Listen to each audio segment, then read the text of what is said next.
Shalom, jumpa lagi bersama saya Pastor Yogi Elia dalam Renungan Harian Agape Kairos Ministry. Kita mungkin mengenal tokoh di Alkitab, Daud dan Saul. Kalau kita membaca di 2 Samuel 3 ayat yang pertama, peperangan antara keluarga Saul dan keluarga Daud berlarut-larut. Daud kian lama kian kuat, sedang keluarga Saul kian lama kian lemah. Mengapa dikatakan Daud kian lama kian kuat? Karena Daud yang pertama selalu mengikuti keinginannya Tuhan atau mengikuti perintah-perintahnya Tuhan. Daud selalu rendah hati.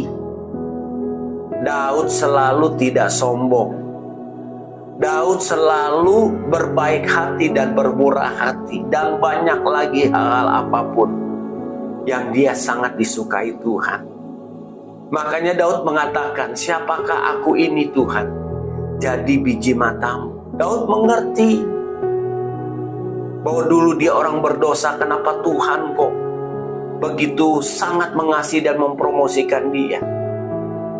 Karena Daud berubah di dalam pertobatannya dan tidak mengulang lagi kesalahan-kesalahan. Inilah yang Tuhan sukai terhadap Daud. Daud itu mendapatkan sesuatu promosi dari Tuhan karena dia orang yang sangat dan sangat disukai Tuhan. Sedang kebalikannya, Saul kian lama kian lemah karena Saul tidak mengikuti keinginan Tuhan atau tidak mengikuti perintah Tuhan. Sombong, serakah, lebih takut kepada manusia daripada Tuhan. Makanya Saul tidak dapat promosi daripada Tuhan. Lemah terus, selalu mengikuti, mengandalkan kekuatannya sendiri. Kalau kita mengikuti dan mengandalkan kekuatan kita menghadapi kehidupan yang serba luar biasa ini, kita nggak akan kuat. Pasti kita jatuh lagi. Ada orang yang bertanya kepada saya, Pak, saya tuh jatuh lagi, Pak. Saya jatuh lagi, Pak. Saya malu sama Tuhan. Saya bilang, karena engkau tidak mau mengikuti perintah Tuhan Allahmu. Kalau engkau mendengarkan suara Tuhan Allahmu, jangan keraskan hatimu. Firman Tuhan katakan itu. Jadi kita harus mengikuti. Jangan setelah berdosa kita bertobat, berdosa kita bertobat. Maka jauh sekali Tuhan mempromosikan kita. Yang ada adalah rasa penyesalan yang sangat. Saul ini penyesalan sangat. Kenapa? Dia tidak mengikuti perintah Tuhan. Selalu arogan dan sombong. Di dalam firman Tuhan, kita membaca di 1 Samuel 15 ayat 17.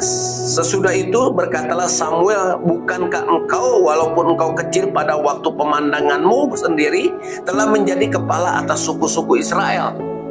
Dan bukankah Tuhan telah mengurapi engkau menjadi raja atas Israel? Tuhan telah menyuruh engkau pergi dengan pesan, pergilah, tumpaslah orang-orang berdosa itu, yakni orang Amalek, berperanglah melawan mereka sampai engkau membinasakan mereka. Mengapa engkau tidak mendengarkan suara Tuhan? Mengapa engkau mengambil jarahan dan melakukan apa yang jahat di mata Tuhan? Tidak mengindahkan teguran Tuhan, melakukan kejahatan di mata Tuhan. Dilakukan lagi.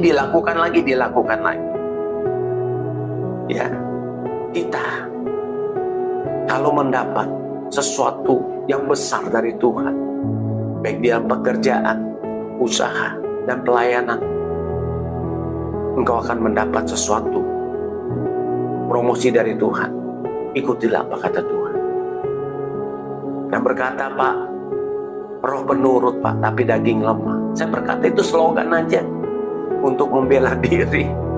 Ya, sebenarnya kalau kita kuat, mempunyai roh yang kuat, spirit of of excellence, yang seperti kemarin saya katakan, kita menjadi orang-orang yang kuat, kita tidak lemah, kita menjadi pemenangnya Tuhan. Ya, matikan keinginan dagingmu. Ya, segala apapun yang Tuhan tidak suka. Jadi maksudnya harus ada aturan main. Ini boleh dan ini tidak boleh. Ya, ini diperbolehkan Tuhan dan ini diizinkan Tuhan atau tidak. Kita harus memilah. Ya, hati-hati dengan kehidupanmu, hati-hati dengan pergaulanmu, dan hati-hati dengan sikap dan tingkah lakumu. Karena iblis di akhir zaman tidak tinggal diam. Dia seperti singa yang mengaum-ngaum dan siap menerkam mangsa. Firman Tuhan di dalam Kolose 3 ayat 12 mengatakan, karena itu sebagai orang-orang pilihan Allah yang dikuduskan dan dikasihinya, kenakanlah belas kasihan, kemurahan, kerendahan hati, kelemah lembutan, dan kesabaran. Ya, doamu belum dijawab, sabar. Sakitmu belum disembuhkan, sabar. Tendermu belum turun, sabar. Di dalam kesabaran, disitulah Tuhan sedang merencanakan sesuatu yang terbaik buat kita. Rancangan Tuhan gak pernah gagal, gak mendatangkan kecelakaan, tapi rancangan Tuhan mendatangkan damai dan sukacita.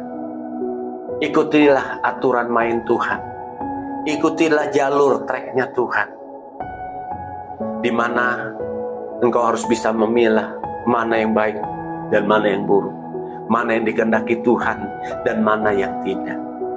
Maka saya jamin hidupmu ada dalam genggaman tangan yang kuat. Tuhan tidak pernah tidur, Tuhan tidak pernah lelah menjaga kita, tapi kita senantiasa dijagainya, dibimbingnya. Bahkan kita ditaruh di mata air yang tenang, bahkan rumput yang hijau. Tetaplah kuat, tetaplah semangat, percayakan Tuhan di dalam hidup. Tuhan Yesus memberkati.